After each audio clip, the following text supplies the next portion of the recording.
o'clock, today's Talking Points with Laura Kuenssberg. Good morning. Hard times, but we'll have some happy times here this morning too, I promise. Measly growth, spiralling prices for longer, and interest rates up again. But let me be clear, inflation remains too high, and it's our job to get it all the way down to the 2% target and have it stay there. So mortgage costs rise too, and there's a return of the 100% house loan. £2 for a pound on your red grape, your green grape or your... Recession's probably off the table, but making ends meet is tough. People come in and sometimes they mention they only got so much to spend, so, you know, try and give them the best deal you can. So we have one big question this morning. Will it be hard for the country to make a living for years to come? Sky-high gas and electricity prices are part of the problem. So the Energy Secretary, Grant Shapps, is here. What would Labour do differently? Jonathan Reynolds, its Shadow Business Secretary, joins us as well. But maybe the economy will be turned upside down by robots anyway. Tech boss Emad Mostaque has stopped by. I think this will be a bigger economic impact than the pandemic, and it's up to us to decide which direction. And food prices are part of that pressure. The boss of the World Food Programme, McCain, is here on why it's a much bigger problem than just at our checkouts. So we're asking everybody in the world to please take a look at this and please support us, because people are going to starve to death if we don't. With us in the studio to talk about those pressures and a lot else too, the chef and founder of the restaurant chain Oaxaca, Thomasina Miers, on energy prices, the boss of Octopus Energy, Greg Jackson, is here, and scoop getter extraordinaire, The Guardian's political editor, Pippa Crear, joins us as well.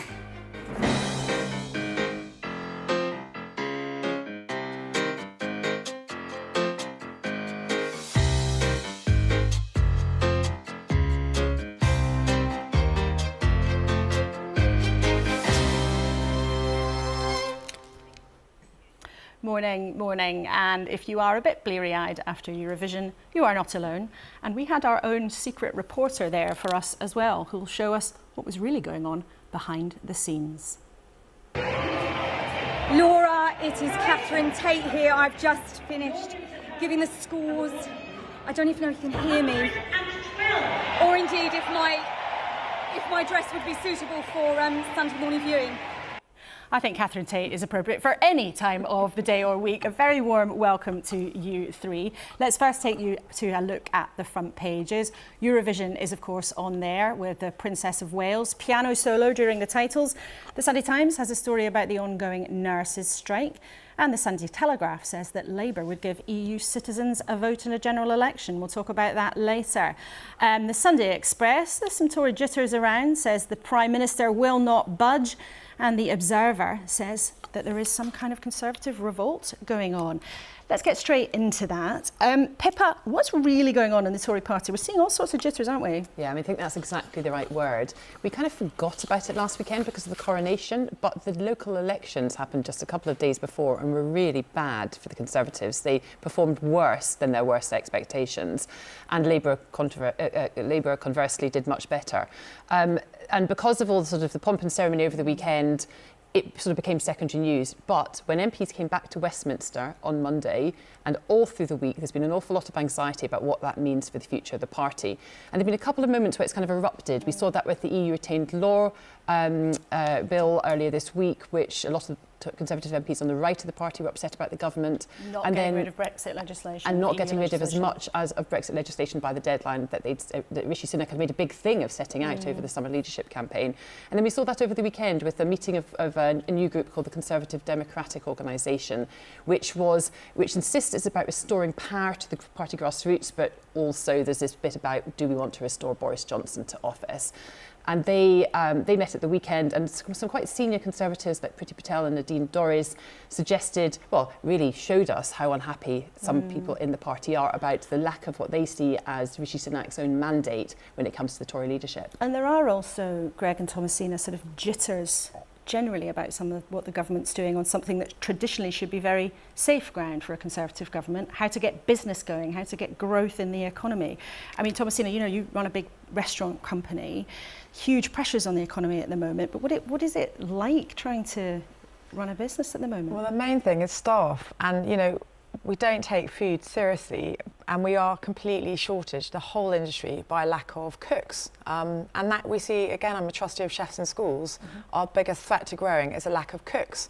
And if we're going to treat public health seriously, and business, and this amazing kind of hospitality industry that puts so much money in the Exchequer's coffers from the amount it generates, we need to invest in training of our own people. If we're not going to, because so many people went home, both after Brexit and after COVID, massive people going back to Europe who took the hospitality industry seriously and really invested in it. So the labour shortage is being felt, it's very real for you. Greg, what about your sector? Because, you know, the UK's been quite good at renewable energy in recent years, but there have been a lot of warnings recently that status is a bit shaky now, and actually lots of projects are being held up. Yeah, I think, look, first of all, the UK can be proud that you know, with maybe 40 to 50% of our electricity coming from renewables, we've been a world leader. And nothing's brought this into sharper focus than the energy crisis. It was a gas crisis. And you know, if we'd had more homegrown renewable energy, we'd have been better insulated against the crisis. So I think it's, you know, very positive that energy is now front and centre of national debate. And the question is how we can transform a 150-year-old system in the next decade and a half to bring cheaper energy for households, for businesses, critically needing it, and of course, you know, cleaner energy, and finally, national security. Okay, well, all three of you, thank you very much indeed for now. Let's get on with the programme, because as Pippa was saying, there have been some bad Tory tempers this week, and of course, another interest rate rise. And look, the Prime Minister even had to suffer watching his team, Southampton, get relegated in the football yesterday when he was watching them at St Mary's as they lost to Fulham's. So maybe a tricky few days for the Prime Minister. But Grant Shapps, the Energy Secretary, is on the pitch for the government this morning. Welcome to you, Mr Shapps. Now, there have been quite a lot of jitters for the Conservatives in the last few days, and repeatedly, ministers sit in that chair and say, judge us on our 5 promises. So before we get into our conversation, I wanted to just bring viewers up to date with some of those promises. Now, you said you'd have inflation. The Bank of England said this week it's going to come down more slowly than expected. You said you'd grow the economy. It shrank by 0.3% in March and grew by only 0.1% in the first 3 months of this year. NHS waiting lists are at record levels, higher than they've ever been since records began. And the Prime Minister always says he wants to stop the boats, but 564 people came here crossing the Channel just last week. So can you be straight with our viewers this morning and say keeping these pledges is harder than you thought it would be? Well, first of all, we're still... Good morning. Good morning. First of all, we're still absolutely committed to that set of 5 pledges. As you say, we want to halve inflation, and you're right that the bank have indicated that this is happening a bit slower than they would have liked. They're responsible for interest rates, but they're still saying it's going to happen. We want to grow the economy, and actually, against what the bank and the Office of Budget Responsibility had said, we thought we'd be into a shallow recession. In fact, the economy is growing, albeit slowly, so there is some movement there. And of course, we want to reduce debt and make sure we do get the NHS waiting lists down, and we put huge resources into that. So we've seen an end of 18-month waits, for example, I believe. And you know, when it comes to stopping the boats, we're passing the laws to do it. We're working with different countries like Albania to make that happen. And I should point out all the time, particularly with stopping the boats, against the opposition who vote against the laws that enable this to happen. But the point I'm putting to you this morning is actually the promises that Rishi Sunak set out at the beginning of the year are proving rather hard to keep. And some people in your party in the last few days have openly shown their frustration that he isn't being bolder, that he isn't trying to go further, and really aren't convinced that he's going to be able to keep the promises he's already made. So, I mean, first of all, I accept that they are difficult and very detailed pledges. These are not vague numbers that we've put numbers to what we've promised. It's difficult. Secondly, I thought it was always going to be difficult, and we still are committed absolutely to those 5 pledges. And our message, and my message is simple this morning to your viewers, is the Prime Minister, Rishi Sunak, set out his 5 pledges to, as you said, halve inflation and grow the economy. And we've been through them. We don't need to hear them again. And he is still absolutely, and we are still absolutely committed to delivering those things, all of them, including the NHS waiting lists, including stopping the boats. But he's not achieving them. Well, and the point is that he promised, here are my vows and I will deliver them. And on the current trajectory, it just doesn't look like that's going to happen. Well, my argument is wait till the end of that trajectory. He said he'd do them during this Parliament, actually on things like growing the economy. And I accept this is not sort of runaway growth or anything, but actually we've avoided the recession that even the experts were projecting and predicting. So actually there is some success in there already, but we've got a lot. No, of course not. But his pledge was to grow the economy, and we're starting to see it grow. And of course, in the next 18 months, we want to see that growth picking up, which is why it's very important we stick with the course. But the former Home Secretary, Priti Patel, says that Rishi Sunak is overseeing the managed decline of the Tory party. There are many people in the Conservatives' ranks who are deeply worried. They've even been holding conferences, holding public meetings. This is now way beyond sort of Westminster whispers. There was a big conference yesterday in Bournemouth. There's another coming this week. And all the time, there's Boris Johnson looming over it. There they are yesterday, people clapping the prospect of him coming back to save you from what Priti Patel says is Rishi Sunak's managed decline. Now, if everything's okay, what are they all on about? Yeah, look, I don't buy that version of events. I think this is a party that still, after years in government, and despite having to put up with things like, the pandemic, the war in Ukraine, and all the costs attached to it, is actually buzzing with ideas. Really? And we're able to get together, and we're able to hold conferences and have different ideas come forward, just as happened when I was reselected recently to fight my own seat as the candidate. So you welcome all of this, then? You welcome former cabinet ministers saying that people in the party have damaged it more than Labour. You welcome former cabinet ministers saying the party's in managed decline. Well, I don't have to agree with everything that everybody says to welcome the very fundamental fact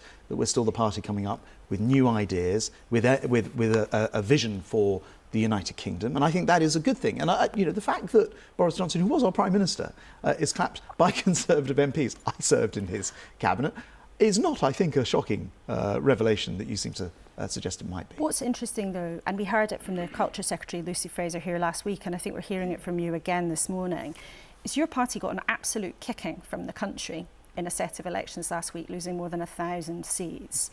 And essentially, you're saying, stay the course, don't change anything, carry on as we are, business as usual. That's not quite right. And so what are you changing then? First of all, you're right, this was a disappointing set of elections for us, clearly. On the other hand, it was the first opportunity that people have had since all the shenanigans of last summer to go to the polls and put their X in a ballot box and, in a sense, express their displeasure with what had happened. Imagine if that set of elections, by the way, had been 3, 4, 5, 6 months ago. They would have been clearly much worse. But my question is, are you going to change anything since then? It doesn't sound like you are from what you've said so far this morning. I think what we're going to do is deliver specifically actually on the 5 pledges, which I will resist naming again, just not to try your patience. But that's what we're going to do. And actually, when you think about the priorities in this country, these are the things, stopping the boats and, getting on top of the NHS waiting list are the priorities. When I knock on doors in my constituency and elsewhere, that is what people want to see us do. Okay. So no, we're not going to be diverted from those principles, okay. No. Let's talk about your job as Energy Secretary then, because one of people's priorities is also being able to pay their energy bills. Now, the government has been paying half the nation's energy bills all winter, but was March's payment the last time that will ever happen? So, first of all, you're right, we've been paying typically half of the energy bill for a household and even for a business. The problem is it hasn't felt that way. People will be watching this and saying, right, you didn't pay half of my bill. That is because the bills would have gone up so much more had it not been for that support. There is still safeguards. There are still safeguards in place, including the energy price guarantee. But critically, what we're starting to see, or have seen on the wholesale price, are those energy prices falling below that cap and getting back to more like what will be normal prices. Now, people haven't seen all that benefit, or much of it, or even any of it yet. In about another 6 weeks this summer, that should start to feed into people's electricity. But you say they should be normal, and actually what experts calculate is that they will still be 50% higher than 2 years ago. Now that's not normal, unless what you're saying to people is that is a new normal, and actually we have to accept now that the price of energy, the price of basics is just going to be higher for longer. That's what we have to accept. Look, I can't accurately predict exactly where the energy price will be, but what I can tell you is that at its height, it was about 600 pence per therm for gas. I just looked this morning, it's 76 pence per therm. So we will see the energy prices falling. And there's something else the government can do here, which is my objective, is to create the sort of energy security that we found didn't exist when Putin invaded and used energy as a weapon of war, as a weapon of blackmail, essentially, to get us to the cheapest electricity wholesale prices in Europe. And that's where I want to take the United Kingdom through our incredible programme of renewables and rebuilding nuclear power. Well, and a lot of people in that industry have been talking about putting your foot down on that for a very, very long time. One solution energy firms have been calling for is a so-called social tariff, accepting that there will be people who are always going to struggle. Would you consider a social tariff for energy? Yeah, so the Chancellor actually already announced that we would look at that, and of course we've always had, we've always had the Warms Home discount. We're already doing it. That essentially provides something of support for people. But I was going to just commenting actually on what the Chief Executive of Octopus was saying. People don't realise in this country how far we've gone with renewables. Back in 2010, when this Conservative government came to power, only about 7% of our power was renewable.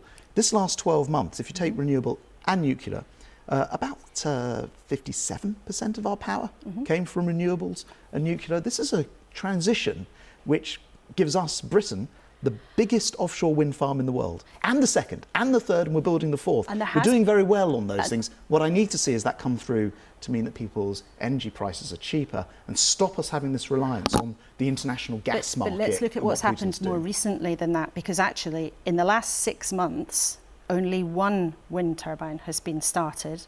In 2022, only 2 onshore wind turbines were started in England. So there had been huge progress, but it's slowed right down. And you've heard Greg say there, actually, there's a danger renewables are going backwards on your watch. Yeah, I think that would be wind farms rather than individual turbines. But I can tell you that not only do we have, I think, about 14 gigawatts, this may not mean a huge amount in numbers of wind turbines onshore, we also have more, for example, solar in the United Kingdom than France, even though the country is geographically half the space and our weather isn't quite as good. So we do very well, actually, on onshore wind farms, on solar, on offshore. But the recent numbers are amazing. I just want to bring Greg in here. I mean, Greg, how easy is it right now to get things done, to get diggers in the ground and to get things built? I think, first of all, Grant's right. The UK can be proud of where we are. That means that we've now got the hard task of moving from a position where renewables are a minority of energy to the bit where they become the norm. And to do that, we need to unleash, tens of billions of dollars of investment we have available to build new generation. But we need the grid connections and we need the planning permission. By the way, Germany did something kind of remarkable, but also kind of challenging, which is during the gas crisis, they built 5 liquid natural gas terminals. And Germany has the same sort of bureaucratic planning constraints we have. But I think they treated it as a national emergency. And in the same way that in the pandemic, we took a 15-year vaccine process, did it in a year, we need to do the same now building renewables. Well, what do you say to that? It's plainly saying if this is a crisis, which everyone agrees it is, you have to get on with it. You've got to accelerate because we already had those gas terminals, we didn't have to build them, and we already have a much bigger mix of renewable. Germany managed to build hundreds, and we've built 1. But Germany was nearly 50% reliant on gas from Russia. We were 4% reliant on gas from Russia. So we had a very different energy mix. And we do, as Greg says, we do very well with our renewable, in fact, entirely world leading. When I go to the G7, for example, the energy ministers, the rest of the G7 looks to Britain for its record on renewables. But that's the record. This is about what's next. And Greg's clearly saying to you, we've got the funds, we're ready to go, but we need planning to open up, and we need the grid connections. And these are things that are in your interest as Energy Secretary. And that is absolutely right. So to put this into perspective, we need to build in terms of connections to our grid in the next 6, 7, 8 years. as much as we've done for the last 3 decades. So there's a massive challenge. We're almost a victim of our own success in having added so much energy to our grid that we now have this massive challenge. So I've got some very authoritative work going on this. We're making legislative changes right now. I have a report coming onto my desk in the next month on the subject, what else we can do to speed up the grid. But that is our biggest challenge. Every country is going to face it. We're ahead of the game because of the level of renewables that we've got coming into our system right now. And by the way, this government's reinvesting in nuclear. I was the first energy secretary for nearly 40 years to put money into nuclear power down at Sizewell C. Every single nuclear reactor that runs today, bringing us the power that we need to rely on, was commissioned under the Conservatives, and we're back to making sure that we bring in more nuclear power. I want that to be about a quarter of the power that we have, because it's very important we have that reliable energy, so we can't be held to ransom by a Putin or tyrant in the future. Okay, and there have been lots of delays in the nuclear industry too, but it sounds like you want to change that. So I've set up Grant Great Shapps, British Nuclear. thank you very much indeed for coming here, and when that report on the National Grid lands on your desk, maybe you'll come back and tell us about that then. Thank you for coming in. Now, if you want to share what you thought of what Grant Shapps had to say to us, by all means, please do. You know, you can always email us, kuenssberg@bbc.co.uk, or use the hashtag BBC Laura K. Now, I'm sure Grant Shapps doesn't want to be replaced by Labour, and let alone a robot. But if you've been paying attention on Sunday mornings, I know you all do, we've been talking a lot about changes that might come from artificial intelligence, as computers can behave increasingly like humans and can do things without us tapping instructions on a keyboard. Now, one of the most important people you might never have heard of is Emad Mostaque, the founder of Stability AI, one of the leading firms that's British in the field. And he stopped by the studio for a visit, and we talked about what AI might really do. So what artificial intelligence could do was there's this concept of big data. And so it took all your data and then largely was used to serve you ads. This is a new generation of artificial intelligence called generative AI. And the best way to think about it is really talented graduates that occasionally turn a bit funny. So they can paint, they can draw. Half of all code now generated is AI generated. And they understand concepts. And this was the missing part from the logical big data rational part, this new principle-based analysis. And again, when you use this for writing text, for generating images, audio, it feels very human. So let's talk about some of the things that it can do. And I know when you're trying to explain people, sometimes you use images of a labradoodle. So why not? Let's show them to the audience if we can. What do these images show, right? Because they're not real, are they? They're not real. So this is one of the models we created called Stable Diffusion. It drove a lot of those avatar apps that you kind of saw.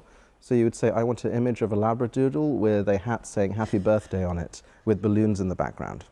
And so what we did is we took 100,000 gigabytes of images, 2 billion, and then a supercomputer 10 times faster than the fastest supercomputer in the UK, and squished it all down into a tiny file that fits on your smartphone, that understands all these concepts. So you could say balloons, things like that. And the next step of this, you can say, make it shaggier. You can say, put it in a stained glass window. You know, add a cat as a friend. It understands all these concepts in just a few gigabytes. We asked, as you might imagine, also to create a female presenter of a current affairs show, and we can show people what it came up with.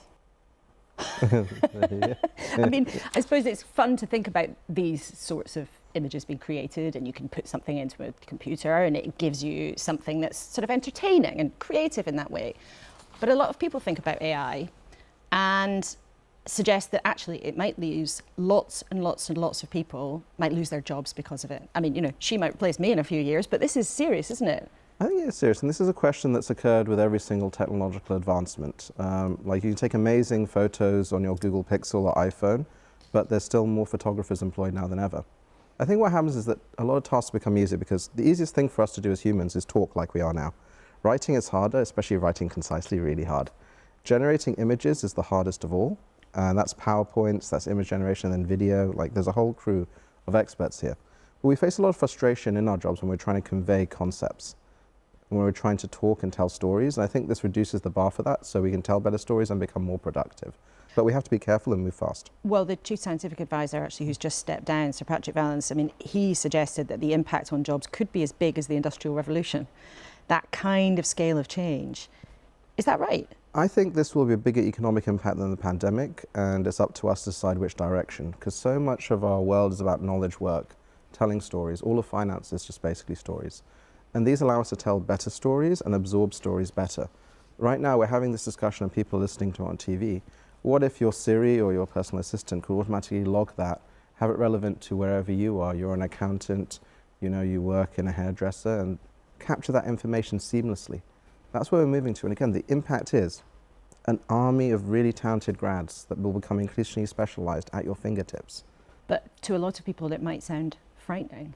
You know, that pace of economic change, you're suggesting something that could be as hit to the economy as big as the pandemic. Yes, and it could be for the positive as well as the negative. So on the one hand, you had a report coming out by OpenAI and other academic researchers that said up to 44% of tasks could be affected because they become incredibly easy. But on the other hand, you have Goldman Sachs saying it could add 6-7% to GDP. Why? Because you can do more. Everyone can do more. They keep their jobs, but they do their jobs better, and it creates abundance. It does, though, present some other challenges. And you were one of the people who was a signatory to a letter that we talked about on this programme, actually, about the threats of the most advanced the most advanced type of artificial intelligence sort of spiralling out of control. Now, you said that it could be an existential threat. What do you mean by that? So the origin of this is labs such as DeepMind, which is owned by Google, and OpenAI, which is funded by Microsoft. We're trying to build artificial general intelligence, an AI that could do everything. And that's kind of scary, because what if it can do things better than us? If you have a more capable thing than you, what is democracy in that kind of environment? This is a known unknown, because we can't conceive of something more capable than us, but we all know people more capable than us. So my personal belief is it'll be like that movie Her with Scarlett Johansson and Joaquin Phoenix. Humans are a bit boring, and it'll be like goodbye, you know, you're kind of boring. But I could be wrong. If we have agents more capable than us that we cannot control, that are going across the internet and hooked up, and they achieve a level of automation, what does that mean? And what could that mean in the worst case scenario? Worst case scenario is that it proliferates and basically it controls humanity, because you can have 1 million of these things replicating effectively. But we don't know, and those are the worst things, because when you're dealing with uncertainty, you have to minimize for maximum regret, and you have to take care, and we've not seen technologies like this that can proliferate so quickly. But if you are, and you have made that decision to have your technology open, to use open source, to use the jargon, but if it is all open, isn't there a risk, therefore, that it actually could fall into the wrong hands? Isn't it more dangerous to have it all out there? By having it open, it means that it's battle tested and stress tested, and so we've seen loads of people doing research around how can we improve data sets, how can we build detectors. Whereas on the other hand, you have these other technologies, complete black boxes that you don't know what happens. That technology itself can be replicated by bad actors, or it can just be stolen by bad actors. The operational security is poor, and these are just, they fit on a thumb drive. Right now, there are 2 companies in the world that can produce the most advanced level of artificial intelligence where there could be very serious threats. You're saying that within 12 months, that could be everywhere, and it could be in the hands of people who wish to do the West harm. It could be 12, 2 dozen, yes. And so we need to have some international standards around this, and we need to help, because a lot of the things around the unpredictability of this is on the outputs. One of the things I think we should implement in the next 6 to 12 months is don't use the whole internet crawled. Use national data sets that are highly curated and reflect the diversity of humanity, as opposed to the Western internet as we see it. And these models are more likely to be stable. They're more likely to be aligned with humans. You say it's urgent, and you've made that very clear, but do you think that governments are moving fast enough? For me, this is like COVID before Tom Hanks. And then Tom Hanks just changed it to, we need policy now. I think something will come in the coming months. I'm not sure what that will be, but I know by next year this technology is everywhere. It's in our phones, it's in our workplaces, and it's moving the nature of society. What could that kind of moment be, though? So you say when Tom Hanks caught COVID, suddenly it was real for everyone, and suddenly it was here. And you say there will be some kind of moment like that for AI. But what kind of thing could it be, do you think? So like last week, the Republican Party had an AI-generated attack ad against President Biden. This just in, we can now call the 2024 presidential race for Joe Biden. And that is something that governments have to respond to. Does it worry you, though, that in America we're seeing political parties starting to use AI? Yes, it does. And again, I think it's an inevitability. Again, this technology was advancing anyway. The question is, can we standardize it? And this is why I wanted to put a real focus on the training data. the material that's being put into these supercomputers. Rubbish in, rubbish out. Because at the moment they are training on the whole internet for good and bad. And that's why you've got these weird edge cases. It's why you've got, again, you put that presenter in, by default she is white, you know? But again, that shouldn't be the case for Japan. That shouldn't be the case for India. They should have data sets reflective of their own nations, or even Britain. When you make something, traditionally, it is your property, whether it is a song, a painting, a photograph, and your company is being sued by the photo agency Getty, a huge company, and it's claiming that you've infringed on its photography rights because you scraped stuff off the internet, put it into your computer, and out comes something else. Do people have the right to seek redress if these models are using what is theirs? Well, I think that's an interesting thing, because what if you have a robot that's walking around and looking at things? Like, do you have to close its eyes if it sees anything? And what is the nature of these models? Because it's an input question and an output question. Do you think that the government's aim of the UK being an AI superpower, and you know they've put £900 million recently into this, is it realistic? I think it is realistic. I think the government is showing a remarkable level of progression versus, you know, regulation first EU on that. Mm-hmm. And you've got ourselves and DeepMind. You have amazing AI talent in London and hopefully moving across the UK. Can we trust you? I think everything is open, right? I think there shouldn't have to be a need for trust if you build open models and you do it in the open, and you should be criticised if you do things wrong and hopefully lauded if you do some things right. And just lastly, in 10 years' time, will we look back and think whether it was ChatGPT or Stability AI or DeepMind, will they be as big in our lives as the Google, the Facebook? They'll be bigger. Bigger. The entirety of humanity are the stories that make us up and the stories we tell each other. And now we can tell better stories and understand better stories. This is why I think Patrick Vallance is right, it is bigger than the Industrial Revolution. And it's up to us to decide, do we want a repeat of Web 2, where it was centralized AI and we had few options, or do we want to have AI that is representative and owned by us? And I think it'll be a mixture of the two, and I hope to help with the latter. Emad Mostaque, thank you so much indeed for coming to talk to us. It's been a fascinating conversation. My pleasure. Thank you. The very certainly not boring Emad Mostaque on what might be coming from artificial intelligence. Well, let's talk about that with our panel, Thomasina, Miers, Greg Jackson and Pippa Crear. Now, Thomasina, this threat and opportunity from artificial intelligence is already starting to have an impact in business. I think we've found some pictures of a restaurant in Japan where robots are already serving people. Can you see sometime soon in your businesses this actually playing a role? Well, I mean, we've always, Wahaca loved tech and embraced it. And I think things like paying bills, there's nothing more frustrating than waiting to pay a bill. Once you've eaten, you want to just leave. So stuff like that is great. It's interesting. Things like cooking, it's very physical, it's very tangible. And particularly when you look at healthy foods, good cooking, what makes us well, I still think there's a really human role in that. And actually that's what I really love about my job. It is so physical and it's in a way completely cut off from tech and the web. There's something wonderful about that and kind of wholesome.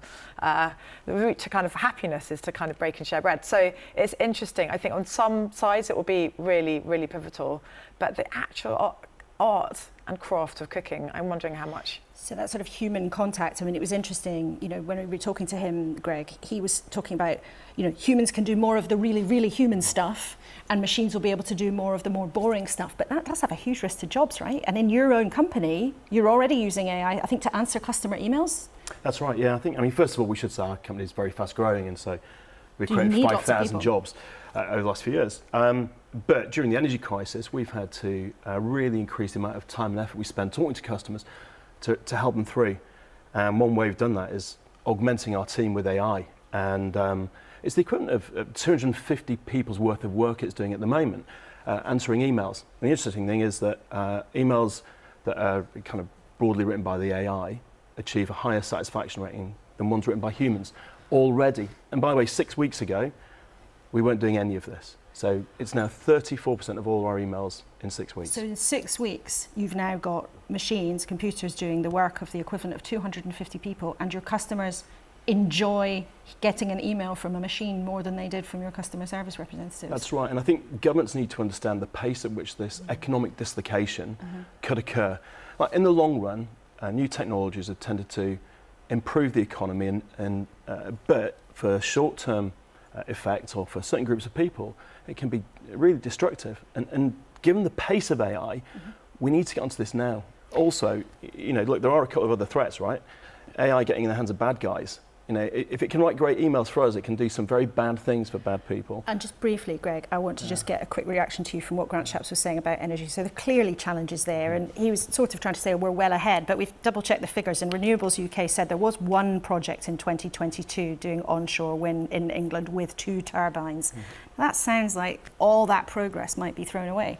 And that's onshore. Now, by the way, you know, 80%, 90% of people want onshore wind, particularly if it can drive down energy costs. And you know, we've got products where if people live near a turbine, when it's windy, they get cheaper energy. That's the way we need to reimagine energy so that people benefit from this renewable revolution. And right now, you know, we have to get on with it because it'll drive prices down for homes, for businesses, and of course, the UK's got a chance to be creating this entirely new industry. It's not just AI, but clean energy is going to be huge. Okay, well, let's talk a bit about food prices because that's such a big part of inflation. And this week we were lucky enough to talk to Cindy McCain. Now, rocketing food prices are a huge reason why we're feeling poorer in this country. And this week the government's going to have the food businesses in, talk to them about what's going on. But the impact, of course, isn't just here, it's right around the world. Now, Cindy McCain, you'll know from having been married to the late politician John McCain. He was a huge politician for many years in the US. But she's now the new boss of the United Nations World Food Programme. And we were able to speak to her from Nairobi a few days ago. Let's start with climate change affecting the entire world. And so that's number one. Conflict has increased. The cost of food, as you just mentioned, has increased. And now with the possibility of the Black Sea Grain Initiative not continuing, this compounds everything. The food prices go up. Of course, we need fertilizer to come out. It's made the world a very dangerous place with regards to food security. So we're asking everybody in the world to please take a look at this and please support us because people are going to starve to death if we don't. Even in a wealthy country like the UK, people are really struggling with the cost of basics. Can you see a time, Cindy, when food prices around the world might come down? Well, certainly, if the Ukrainian situation levels out and the conflict stops is one way to help the prices come down. And also, you know, other regions being able to produce differently or produce more of what they're doing. But most importantly, the thing is that we have to make sure that we as a world work together to make sure that people can be fed. But here there's been some evidence of companies, big companies, making profits more than they really require. Have you seen evidence of profiteering? I have not witnessed that. I'm happy to say I've not witnessed that. But I do understand the urgency, and I do understand the people in the UK. Food insecurity is hitting them personally because they can't find the things in the markets that they used to find, or if they do find them, the price is doubled from what it was. So this is all a result of a cascading effect that has occurred. Not only with Ukraine, but around the world, climate change again, cost, of course, and of course, conflict. Do you think we might have to just get used to not eating some kind of foods because of climate change? Oh gosh, it depends on the region. You know, I mean, I know I've heard that there's a shortage of fruits and vegetables around the world, lettuce especially, as you mentioned, milk. Because of the prices and because of the lack of fertilizer, we're going to see crop yields that are planted probably not yielding as much as they did last year because of the fertilizer issue. But maybe some of the answers are more radical. Some people suggest we should eat insects rather than meat. Should we be open to that? I think we should be open to everything. I really do. I think things are going to change a little bit, and I think food waste has to be considered in this as well, because food waste is an enormous problem globally. Do you think Ukrainian farmers will be able to bring a harvest in this year? I think it's going to be difficult. I know that there are some farms that are still operating, but you have to remember a large majority of the land, where the crops were grown before, are now mined. The equipment with landmines, the equipment that they use to work the farms are mined. This is a tragic situation, and if the conflict were to end today, we'd be years being able to clear the land and clear the properties to make sure that it was safe to plant and safe to put livestock on. What about, though, Moscow renewing the grain deal? Now, that's been a vital way of making sure supplies people desperately need still get out of Ukraine. Must Russia renew it? Yes, they must renew the deal. We can't, possibly be able to feed the region, let alone the world, unless they do. As you know, Ukraine used to be pretty much the breadbasket of Europe. And now that's not happening. And we need to get the grain out because it's affecting other countries. And now what we're doing at WP is sourcing our grains that we give out from other sources, other possibilities, other availabilities around the world. But the cost has gone up. So we are not able to feed as many people as we could because of the cost. And what would you say to other world leaders to help make that happen? And what are the consequences if it doesn't? Every world leader should take a look at this. This is something that we need to stop so that we can go back to being able to feed people and people making sure that they're secure and they have their not only their food, their water, but their families are fed and they're able to feed themselves. So yes, every world leader should take a look at this and help us, help end the conflict.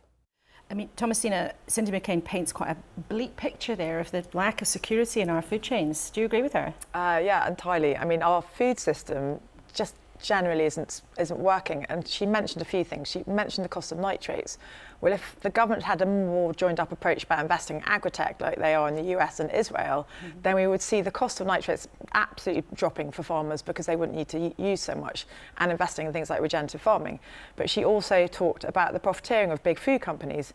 Now, the major category that they are profiteering from, the fastest growing category, is ultra-processed foods.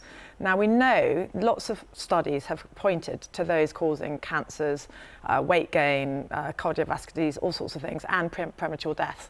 That's costing the economy, diet-related disease, about £54 billion, equivalent to how much we spend on education. If we could look at ultra-processed foods as that commerciogenic thing, like smoking, like the marketing, they're addictive stuff, these foods. But you mentioned profiteering there, which is interesting because we've talked about it a bit in the last few months here. From your knowledge of the food industry, you sound like you're convinced it is happening. Well, let's look at it.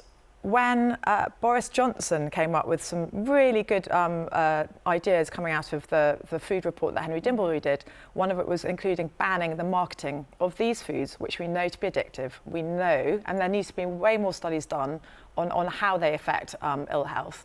But then that was suddenly, there was a U-turn overnight. Money is taken between food companies to scientists, to doctors, to ministers.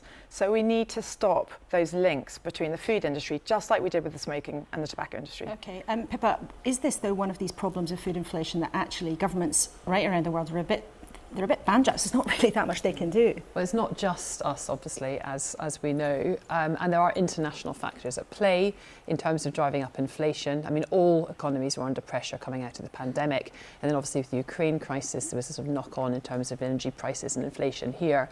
And we've seen some countries, like France, talking about putting a cap on food prices. I think it'd be very difficult to see that happening here right now. I think we're much more likely for the government to want to see whether the supermarket suggestions and the industry suggestions that prices are going to start coming down do happen before they make any decision. But ultimately, people are really struggling with cost of living still, despite all that government support that's gone in on energy prices in particular. And I think ultimately, underneath it all, people aren't, there's a lack of resilience in household budgets off the back of 10 years of austerity. And I think it's going to take quite substantial falls in things like food prices for people to feel that they actually have money in their pockets again. Okay, all three of you, thank you for now. But at the end of the programme, Thomasina, I want to know if you've got any recipes for insects. A challenge to you there. Now, yesterday, Keir Starmer, after his success in the council elections we talked about last week, made a pretty dramatic sounding promise that his changes to the party, compared to Tony Blair's, would be on steroids. With the levels of cynicism in our politics, the letdown, the drifting away, the disconnect, our collapse in Scotland, the loss of the Red Wall, this task is going to be ongoing, difficult, and enormous. It is, if you like, Clause 4 on steroids. Blair on steroids. Well, what does that really mean? Let's ask one of Keir Starmer's team, the Shadow Business Secretary, Jonathan Reynolds, who's with us this morning. Good morning. What does that mean? Clause 4 on steroids, and clause 4 for the non-political nerds was when Labour dropped its commitment to nationalising everything. So what does he mean now? It means that if you look at the scale of the challenge any incoming Labour government would have, it is, I would argue, bigger than any other point in British history. We've had an economy that hasn't performed as it should have for 13 years. We've got public services where, look, let's be frank, are there any public services today working better than 13 years ago when the Conservatives came to power? No. And so the scale of what we've got to do is not only have the policy platform that meets that, but have the courage to change the Labour Party to meet that. That is what Clause 4 fundamentally was about. I think that is what Keir has done so far. We know there's more to do, but Keir is making clear, yes, we see the challenge is very big, but don't underestimate our determination to meet that challenge. Would the challenges really be bigger than at any time in British history, as you said, bigger than after World War II? Well, if you look at the challenges, yes, I'm not saying they're not significant, okay, but look at the state of the public realm, look at the state of the economy, look at the challenges that come from an ageing population, technological disruption. We saw the AI feature you've just done. These are very significant issues, and also they've come at a time where the rest of the world is absolutely hungry for the jobs of the future, the investments we're seeing in the US through the Inflation Reduction Act. Our policy platform is the equivalent of that. It's that level of ambition. And we don't see that from the government. And I listen to government ministers, and all I hear is, look, we're going to do more of the same, more of what we've done for the last 13 years, and it hasn't worked. But it's interesting because Labour backers, or some of our viewers this morning who might be wondering about backing Labour, will also want to know that Keir Starmer is someone who they can really trust. And when he won the leadership, he said he'd make the case for moral socialism. Yesterday, he said, I don't care if I sound like a Conservative. Now, what do people want to make of that? That sounds like someone who'll say almost anything in order to be elected. His reference. What Keir was asking is, what is it the Conservative Party actually conserves? Because it's not the NHS, it's not the BBC, it's not our waterways full of filthy sewage, it's not the nation, it's not family life. And he was pointing out that to meet the things, to celebrate the things, to defend the things that make this country great, it's the Labour agenda that will do that. And on Keir personally, I voted for Keir Starmer. I wanted someone who could be the Prime Minister and do it for the right reasons, be in public service for the right reasons. And he embodies that, and that hasn't changed. And I think simply taking, yes, the statement and values he had in that leadership contest, but recognising we've had things like the pandemic and that it's affected how much money there is to spend on public services. That sensible approach to his ambitions should be celebrated. We've got to recognise the environment we're in. But do you accept then that he has, as you might put it, been on a bit of a journey? I'm not saying if that's right or wrong, but he has moved. No, I don't. I think the Keir Starmer I voted for in the leadership contest has fulfilled everything I wanted to see from him, whether I was in his team or not, but simply to recognise that there'll be limitations, of course, on any incoming Labour government. There'll be limited funds, there'll be priorities we have to make. Of course, that is what he's got to do as we approach the election, as we approach the manifesto that we will put forward. But I think it is absolutely the same Keir Starmer that I supported, and I celebrate that. But as a Labour politician, would you care if someone said, oh, you know what, listening to him on a Sunday morning, he sounds a bit like a Tory?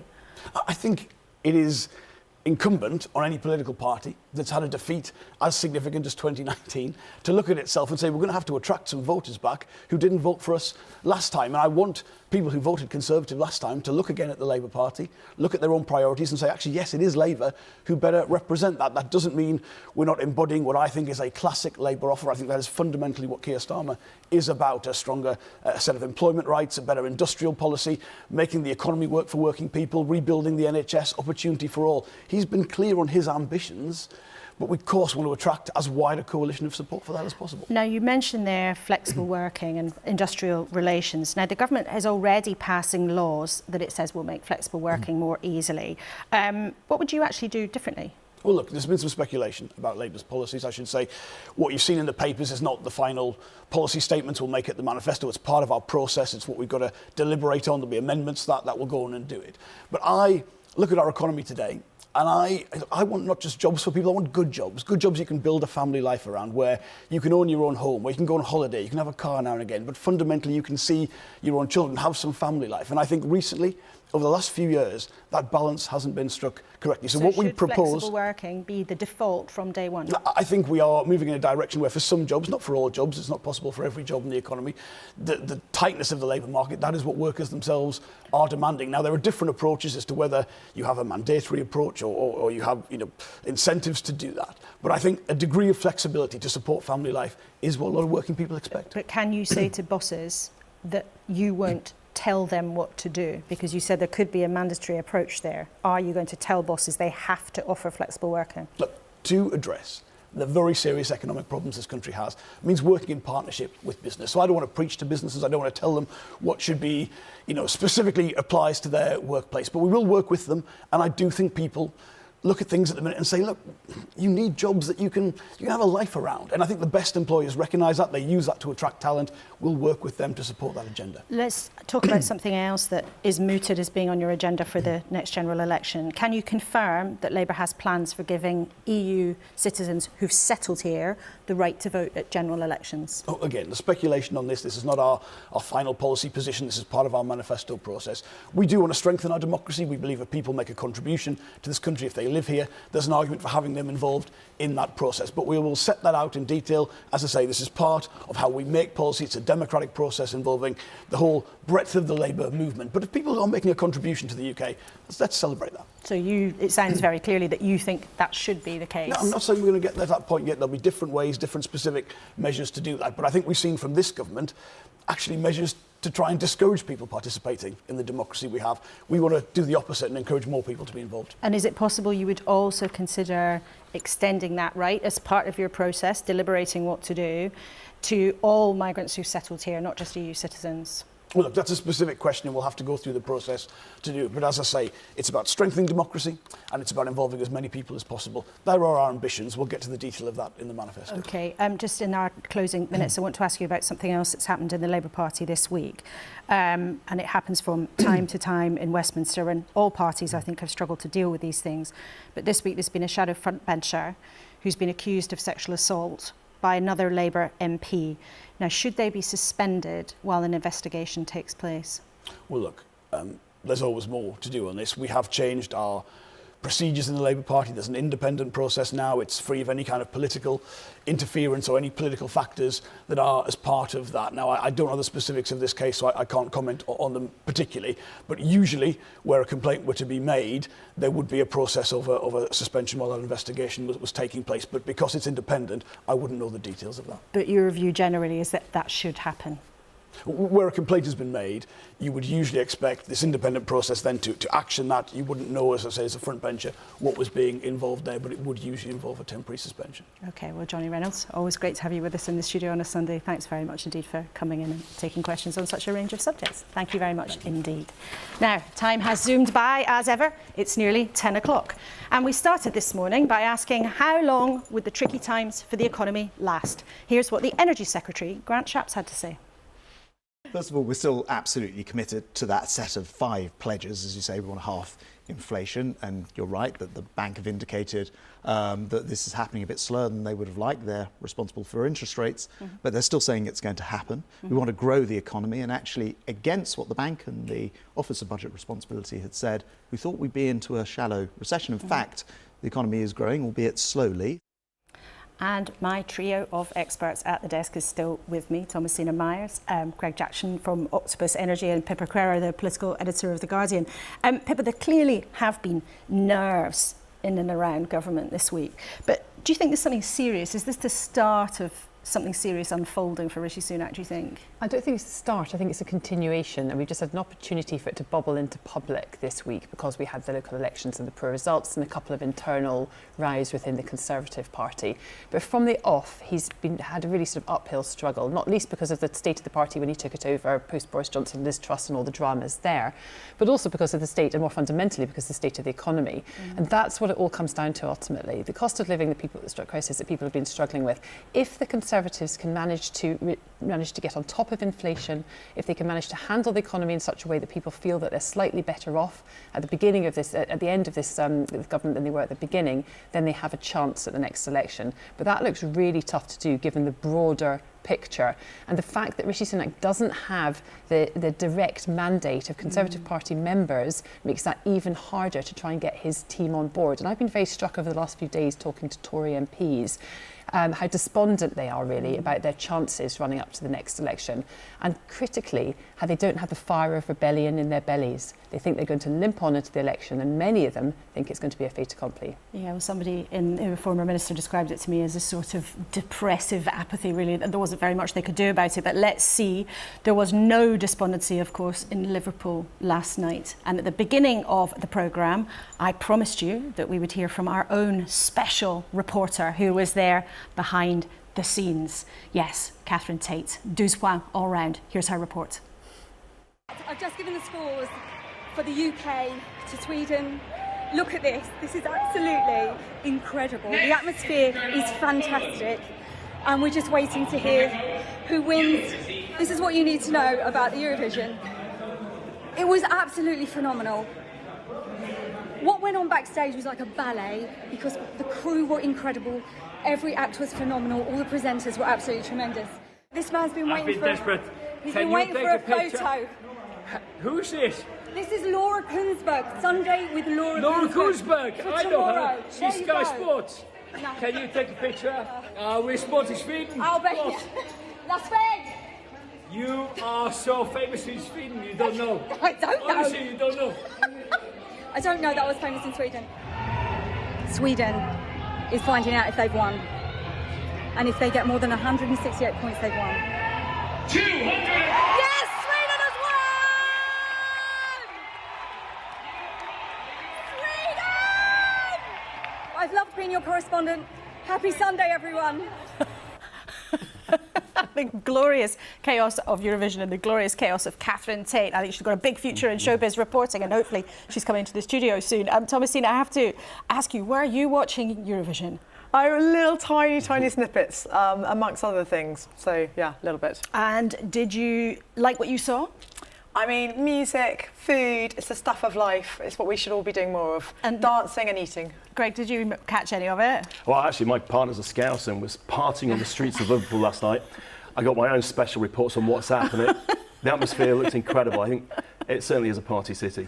And Pippa, what about you? Were you watching us today? We were. We had about 8 children in the house, all crowded around the telly, so it was pretty chaotic at our place. But I managed to catch some of it. It was great fun. And do you think, I mean, it might sound a bit pompous in a way, but there's been a lot of chat and sort of wise commentary in the last few days saying actually Eurovision might be something that's very good for the morale of the country. Everyone's had a hard time. What do you reckon? Well, anything which gives us a bit of hope and light and joy in the middle of some of the bleakness we're currently going through, I think is a good thing. And from a personal perspective, somebody spent far too long on Twitter. Going through scrolling through Twitter last night and have it all be about outfits and songs and some of the funny humour and the memes and everything. So much better than my normal sort of like doom scrolling through the political landscape. Backstabbing and intrigue. And Thomasina, finally to you, can you give us a recipe for insects? Well, we used to have in the restaurants a delicious cricket flour chocolate brownie. So I would suggest at home, if you want to eat more vegetarian, you could throw some cricket flour into your tortillas, make some flatbreads. Then, I mean, delicious, extra protein. Oh my goodness. Well, maybe there's a challenge to all of us for today. Find cricket flour somewhere and get in the kitchen. All of you, thank you very much indeed for joining us. Thomasina, Greg and Pippa. Thank you so much to all of our other guests as well. We've all, well, most of us perhaps, enjoyed the songs, sequins and screaming crowds of Eurovision. But when it comes to the country making a living, the picture is a lot less fun.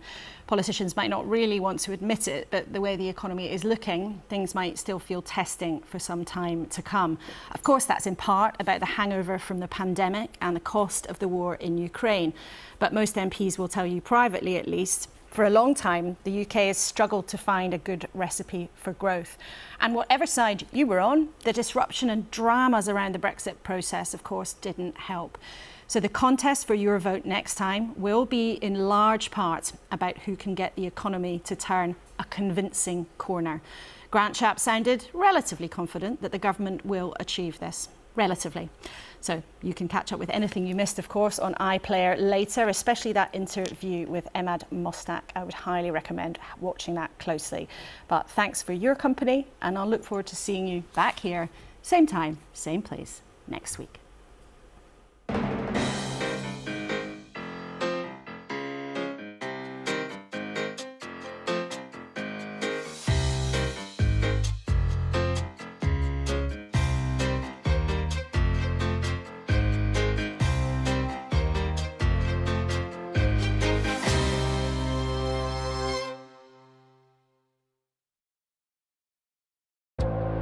Hello everyone, I'm Matt. I'm an alcoholic addict. I'm terrified of relapsing.